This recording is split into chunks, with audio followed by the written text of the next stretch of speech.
Espiritualismo trinitario mariano. ¿Religión o doctrina? Podemos darnos cuenta que existe hoy en día lo que se llamaría la religión espiritualista trinitaria mariana. Los orígenes de esta religión fueron la desobediencia, la rebeldía, el fanatismo y la ignorancia. Aunque sus adeptos dicen, al igual que todas las religiones, que tiene un origen divino.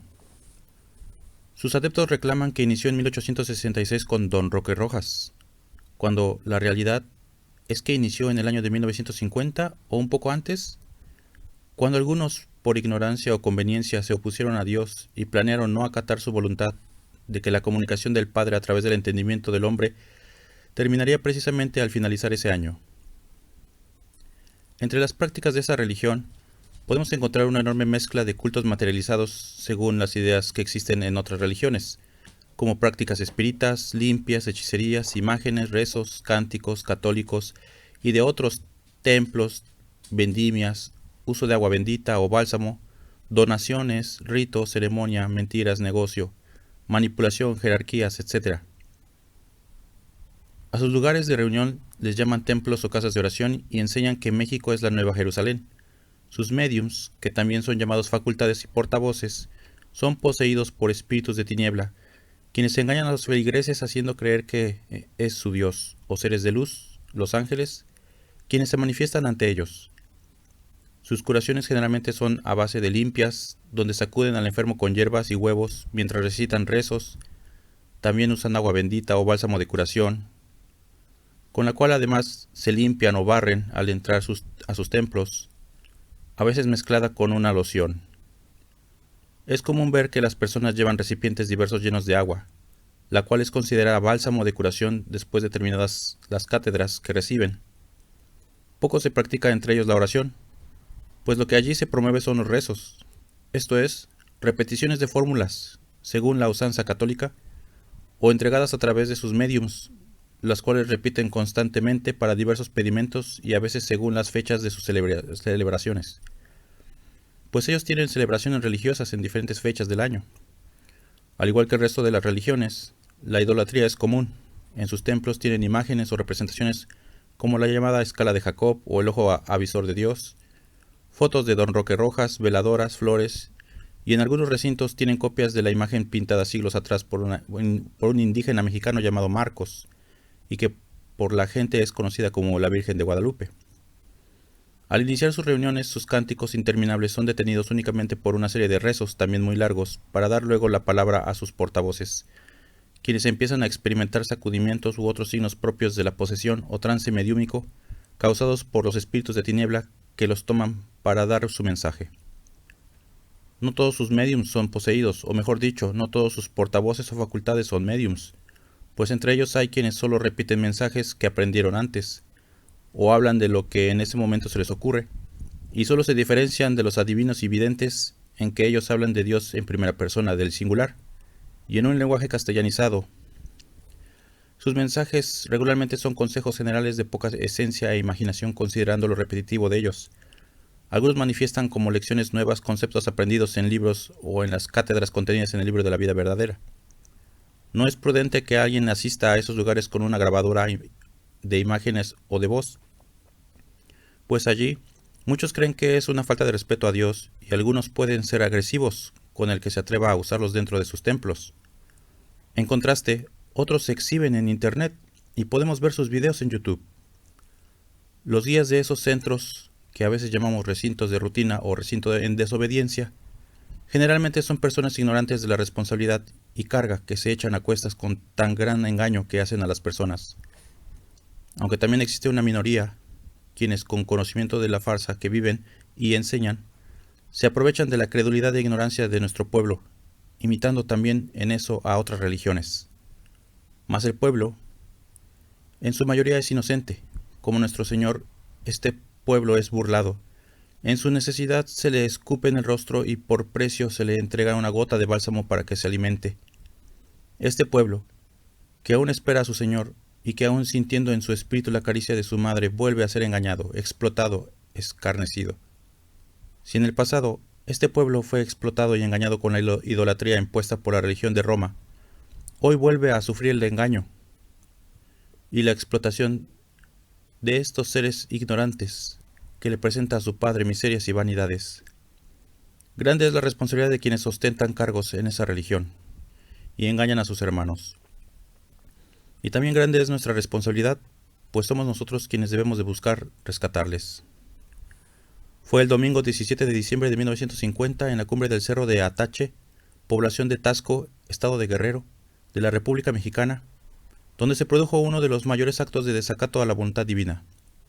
Cuando un grupo aproximado de 500 guías espiritualistas reunidos en lo alto del mencionado cerro, avalaron como de procedencia divina una cátedra del maestro impostura, una cátedra producto de las mentes de lo que anhelaban retener un tiempo más al divino maestro entre la humanidad, sin detenerse a meditar que la palabra del Padre es palabra de Rey. Por lo mismo, se cumple de manera inexorable, palabra que había profetizado, que su comunicación a través del entendimiento humano terminaría el último día de 1950. En otras palabras, el 31 de diciembre de 1950.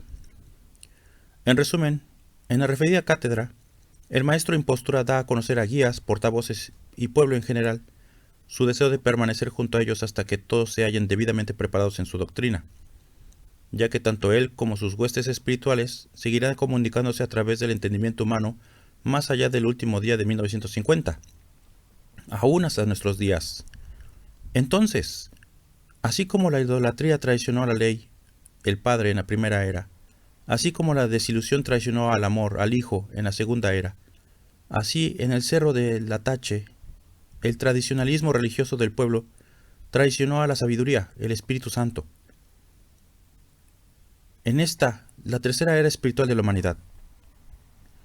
Para fortuna de la humanidad, también en aquellos días existieron recintos perseverantes, con el recinto el Redentor a la cabeza, quienes se mantuvieron firmes en sus puestos, fuertes ante la impostura, ya que el Divino Maestro les profetizaba todos los errores en que incurriría el pueblo, para que éstos evitasen caer en tales abismos, para que éstos pudiesen llevar adelante su mandato de formar sus libros que contuviesen lo mejor de sus cátedras, en especial de los 3 últimos años entre la humanidad, 1948 y 1950.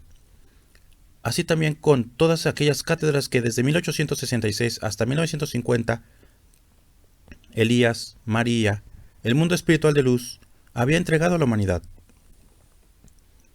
Quienes nos hemos adelantado en la doctrina, conocemos de la falta de unificación temporal que padece el pueblo de Israel espiritual, por el hecho de 1950, año en que para unos representa la terminación de la comunicación divina de Dios en su manifestación como Espíritu Santo, pero para otros no lo es.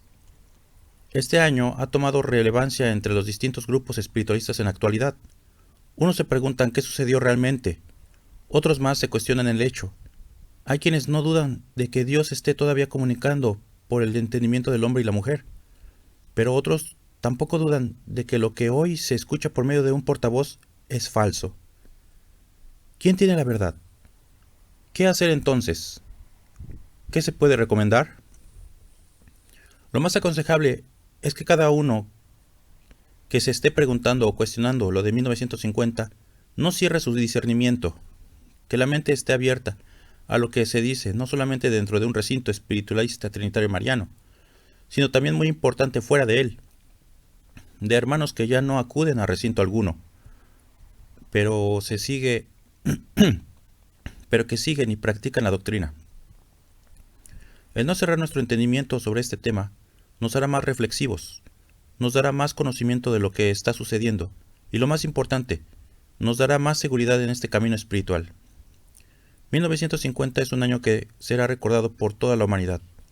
Es un año que estará presente por mucho tiempo, que se hablará de él y, entre tantos temas, de cómo nosotros los espiritualistas nos dividimos tanto material como espiritualmente. Al final también nuestra hermana humanidad tomará una decisión con respecto a este año. Leer y meditar lo que quedó antes de 1950 en sus escritos o acudir a un recinto. Quienes estudiamos el libro de la vida verdadera, que son en sí la síntesis de aproximadamente 4.000 cátedras en 12 tomos, encontraremos más de 400 veces en que el Padre expresa su voluntad, la terminación de su comunicación divina en 1950. También nos advierte que antes de finalizar ese año, algunos de sus portavoces caerían en tentación, haciendo creer a los demás que él no apartaría su manifestación.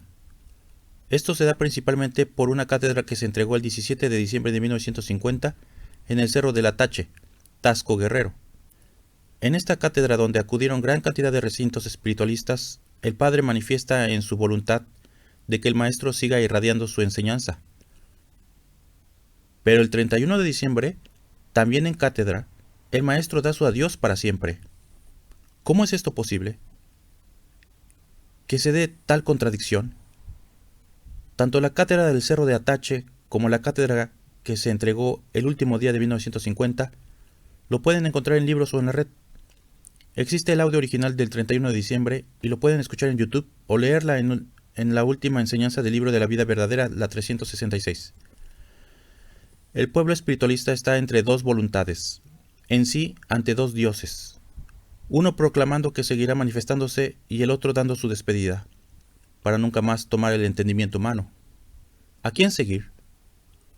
Pues hay que recordar que desde el primer entendimiento en el que el Padre se sirvió para manifestarse, habló sobre la terminación de su palabra en 1950, y esto lo siguió haciendo en cada recinto, año tras año. ¿Por qué tanta insistencia en decirnos que su terminación? Lo cierto es que él sabía lo que iba a suceder, lo que acontecería. ¿Cómo es posible que el pueblo y sus discípulos, por tantos años oyendo de su terminación, tan solo en los 12 tomos, más de 400 veces vuelvo a recalcar, un día, como lo fue el 17 de diciembre, una sola vez, sí, una sola vez, dice que seguirá, que cambió de opinión, que mejor no se va? Y el pueblo y sus discípulos no se cuestionan esta contradicción. Y no solo eso, conociendo que mucho antes ya el Padre lo había advertido, que algunos de sus hijos portavoces principalmente profanarían su mandato divino. Lo cierto es que la etapa de la comunicación divina tuvo su final en el último día de 1950. Y uno puede preguntarse, ¿entonces a quién estamos escuchando en días de cátedra actualmente? El rayo divino de Dios en su manifestación como Espíritu Santo ya no es en los actuales portavoces. Esa etapa tuvo un inicio y un final. Desde su preparación por el conducto de Roque Rojas en el año de 1866 hasta el año de 1950. Lo que hoy oímos de los actuales portavoces es su propia inspiración, no el rayo divino.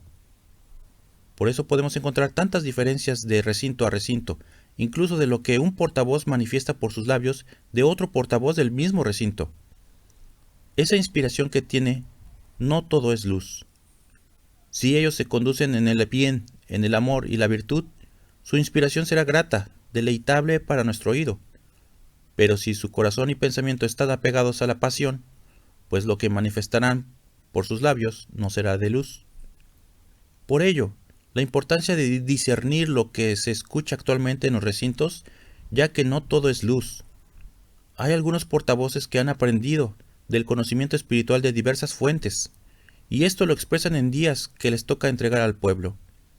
Y quienes ya han conocido el libro de la vida verdadera, pues por sus labios expresan la sabiduría que han encontrado y leído del mismo libro, aunque esto no lo dirán abiertamente. ¿Pero esto es inspiración? No. Lo más que manifiestan es lo que han aprendido, de lo que han leído. Por ello, no es de extrañarse que lo hemos escuchado de algunos portavoces, sea semejante a lo que hemos nosotros escuchado o leído de otras fuentes, ya que de allí ellos lo aprendieron y lo incorporaron a su vocabulario cuando les toca hacer su labor de portavoz, sin el rayo divino que inspire sus entendimientos. Los portavoces actuales no pueden manifestar y hablar con una esencia como lo fue antes de 1950. Bastantes caen en materialidades y contradicciones tanto de lo que enseñan como de los mandatos que entregan. Es natural que así sea, ya que el Maestro, como Espíritu Santo, no es más en sus entendimientos. Solo es cuestión de observar, escuchar y valorar lo que se expresa de portavoz a portavoz, lo que se entrega de recinto a recinto, y tendrán por hecho que esto es así. Y entonces, ¿Por qué aún se siguen verificando milagros a través de las curaciones? ¿Esto no es evidencia de que el Maestro y su mundo espiritual de luz es todavía en los recintos? La respuesta es que no, ya que no solo en los recintos actuales espiritualistas trinitarios marianos se da a lo que nosotros llamamos milagros, porque en toda congregación religiosa o espiritual esto se da. Hay que tener en cuenta que a pesar de las imperfecciones y hasta profanaciones que nosotros hacemos dentro de una congregación religiosa, o en este caso, en la obra trinitaria mariana, la caridad divina está muy por arriba de nuestra falta de lealtad. Que la caridad divina se manifestara donde un corazón, un hijo suyo lo pida, esto es una realidad. Los milagros no son exclusividad del pueblo de Israel, sino de una necesidad de los hijos de Dios donde éstos se encuentren y lo soliciten. Y la manifestación de los dones espirituales en los recintos actuales. De igual forma, tener en cuenta que los dones no son exclusivos de la doctrina que practicamos, ya que doquier encontramos a hermanos con algún grado de desarrollo en sus dones espirituales, como puede ser el de la evidencia, la clarividencia, la intuición, la inspiración, el sueño profético, el de la curación, el de la palabra, la comunicación de espíritu a espíritu, entre otros. Pero en muchos recintos los videntes ven al maestro entregar su enseñanza. ¿Esto no es una prueba de que el maestro es quien da la cátedra? No somos los únicos que nos sucede esto. Estamos en una era en la que los dones espirituales están más abiertos a lo espiritual, dentro y fuera de la obra. Encontraremos hermanos expresando que ven la silueta del maestro, incluso hasta soñándolo. No es de extrañarse que en un momento de recogimiento y de paz, nuestros ojos espirituales puedan contemplar un miraje, que podamos visualizar hasta la silueta del Maestro o la ternura divina de Dios representada por María. Y ante estos mirajes que nos sorprenden y nos llenan de alegría, uno quisiera aceptar algo que ya no es, como la terminación de la comunicación divina en 1950. De cierto, los mirajes seguirán, ya que no es un requisito el acudir a un recinto para tener el regocijo de la contemplación. Estos mirajes cada vez serán más útiles conforme nuestro espíritu se eleve en el sendero del bien, del amor y la virtud. Como nosotros nos demos el tiempo suficiente en la oración y la meditación. En ese tiempo precioso donde nuestro ser espiritual puede concentrarse e identificarse en sí mismo. ¿Y qué pasa cuando los videntes dicen ver el rayo divino en el portavoz? Esta pregunta es muy controvertible, ya que como se ha explicado, esta etapa terminó en el año de 1950. Incluso los portavoces hacen alusión al decir, el rayo divino de mi divinidad es con el pueblo de Israel, al iniciar una cátedra. Pero vuelvo a preguntar, si fuera el rayo divino de Dios inspirando todos los entendimientos de los actuales portavoces, ¿no sería igual la misma palabra que se transmitiría de portavoz a portavoz por sus labios, y también de recinto a recinto? Y no lo es. Pareciera que muchas veces estamos escuchando a diferentes maestros, ya que de portavoz a portavoz no se asemeja a la palabra que se transmite por sus labios. Hay quienes no existe esencia espiritual alguna, caen en la rutina al expresar lo mismo cada vez que dan su servicio. Otros más caen en la materialidad de las ciencias, la política, lo extraterrestre y hasta de economía. Hay otros que manifiestan por sus labios el amor, pero otros solo atemorizan a los presentes con el juicio, el castigo, la condena. Hay portavoces que encadenan, atan, expresan y lo hacen pasar por mandato divino. Su inconformidad al acudir a otros lugares o leer otros escritos, como lo es el libro de la vida verdadera, pero otros portavoces manifiestan su apertura a estudiar, investigar, al análisis. ¿Cómo puede ser esto posible? ¿Acaso no debería ser una sola palabra, una sola enseñanza, una sola voluntad la que se manifestara en todos los portavoces? Pero no es así. No lo es. Mientras uno afirma, otro niega. ¿Y qué sucede con quienes hacen el papel de facultades? ¿Acaso el mundo espiritual de luz ya tampoco es entregando el bálsamo? Y la respuesta es que el mundo espiritual de luz también como sucedió con el Divino Maestro, dejó de manifestarse en los cerebros de quienes tenían el cargo de facultad hasta 1950.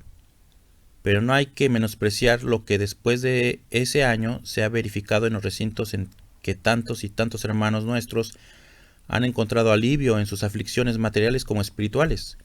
El alivio o la sanidad pertenece a la voluntad divina, que no importando las profanaciones o desobediencias que han ocurrido y se siguen dando en el espiritualismo trinitario mariano, Dios ha acudido en la demanda que solicitan sus hijos al acercarse a un recinto actual.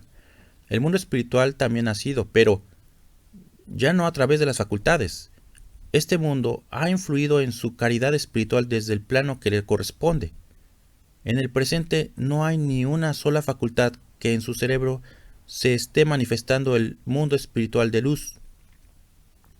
Esa etapa terminó junto con la del maestro. Basta leer las explicaciones espirituales que dejó ese mundo de luz antes de 1950, y que de igual forma lo podemos encontrar en la web o en los libros que se distribuyen. Este ha sido, a grandes rasgos, la explicación de algunos aspectos sobre 1950. No todo está dicho aquí. Lo único que se busca es la intención de que cada quien se interese más por la obra, la doctrina del espiritualismo, investigue, medite, analice más cuanto concierne a la doctrina misma. Hay que tener en cuenta que nuestro Padre no quiere que los recintos espiritualistas trinitarios marianos, después del año de 1950, cierren sus puertas, claro que no, sino que se multipliquen, pero que atiendan y se alineen a su voluntad divina. Que la espiritualidad sea mayor en cada recinto, dando prioridad a la práctica del desarrollo de los dones espirituales y de la caridad. A continuación, algunos aspectos que se deben tomar en cuenta después de 1950. Mostrar una obra más espiritual. Este es de suma importancia, ya que desde antes de 1950 nuestro Padre ha pedido que en las casas de oración se retire todo aquello que es material con que se ha representado lo espiritual. El ojo avisor, las flores, las veladoras, el aceite, los estandartes, las imágenes de roque rojas, así como la Virgen de Guadalupe, los crucifijos, las estatuillas diversas, la escala misma. Hay que tener muy en consideración que muchas cosas ni pertenecen a la obra, sino que se han incorporado a lo largo del tiempo de las creencias de otras religiones, como son los ritos, los cantos, las costumbres, las tradiciones y hasta las oraciones. La desaparición de cargos. Este es un pedimento divino también que se hizo antes de 1950. Y que lo pueden leer como el anterior punto en el libro de la vida verdadera. Y en la voluntad divina es que los cargos de portavoz o ruiseñor, guía de multitudes, Pedro, facultad, vidente, columna, pluma de oro, no fueran más después de ese año, ya que no tendría razón de ser, porque habría concluido la comunicación divina a través del entendimiento humano. Y en su pedimento es que quienes asisten a los recintos después de su partida, todos se hicieran responsables de su obra, así como cada uno tenía el deber de desarrollar sus dones espirituales, porque la inspiración sería en los presentes si había elevación espiritual, así como el miraje espiritual, y claro está el don de la sanación. Ya la responsabilidad no recaería solamente en un hermano con cargo para recibir un miraje o la sanación, sino ya después de ese año, cada uno tiene el deber de elevarse espiritualmente para recibir y hasta para dar, elevando sus pensamientos y sentimientos en el amor, en la práctica del bien y la virtud, sin olvidar la oración y la meditación, así como un ambiente fraterno y de armonía entre todos los presentes, ya que todo eso influirá para que no solo nuestro Padre, sino la misma influencia del mundo espiritual de luz sea en nuestras reuniones. Otro punto es que se dé lectura de las cátedras que dejó como legado a su hija humanidad, se medite, se analice sus enseñanzas. Claro está que puede presentarse diversos análisis sobre algún tema espiritual en concreto, y eso es bueno, claro que sí. Pero este discernimiento, lo importante es la no división entre hermanos, teniendo en cuenta que todos somos aprendices y vamos evolucionando en el sendero del conocimiento espiritual. En cierto, poco a poco llegaremos a una unificación de entendimiento y comprensión espirituales, sin olvidar que en este sendero Siempre habrá algo nuevo que aprender dentro de la sabiduría infinita de nuestro Padre Dios. Otro punto que es importante recalcar es que el Padre ha pedido la difusión de su enseñanza, que este tesoro divino y espiritual no solo sea nuestro, sino sea conocido por nuestra hermana humanidad, ya que como lo dicho nuestro Padre ahora, ya podemos discernir al árbol por su fruto. Desde ahora en adelante, en este canal, solo nos dedicaremos a estudiar, practicar y difundir la doctrina original de Cristo. Espiritualismo Trinitario Mariano, 1866-1950, Nación Mexicana.